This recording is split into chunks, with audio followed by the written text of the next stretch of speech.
that Attorney Kaufman is being surrounded by fake news peddlers. He doesn't know the timeline, he doesn't know the facts of the case.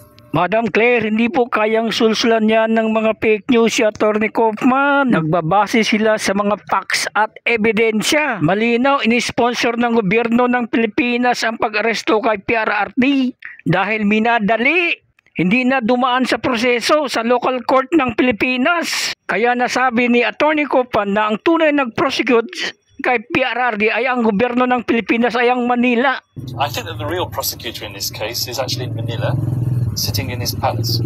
He's the person who threw President Duterte over here to The Hague. He's the person who used the office of the prosecutor as a tool in his political campaign, and it won't work. Sabi po nung lead counsel po ni former President Rodrigo Duterte na si Atty. Kaufman, and I quote, "The real prosecutor in this case is actually in Manila, sitting in his palace. He's the person who threw President Duterte over here to The Hague."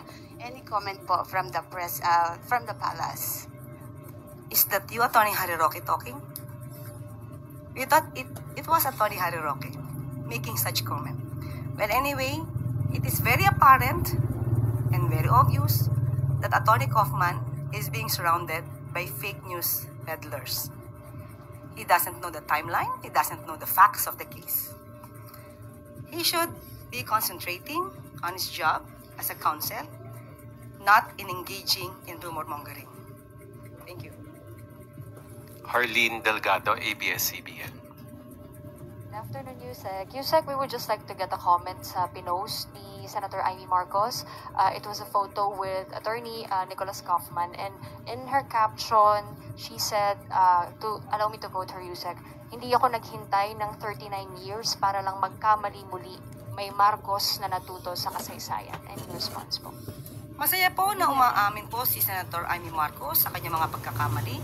Pero nung aking tanungin po ang Pangulo patungkol po dyan, ang kanyang sinabi po ay no comment.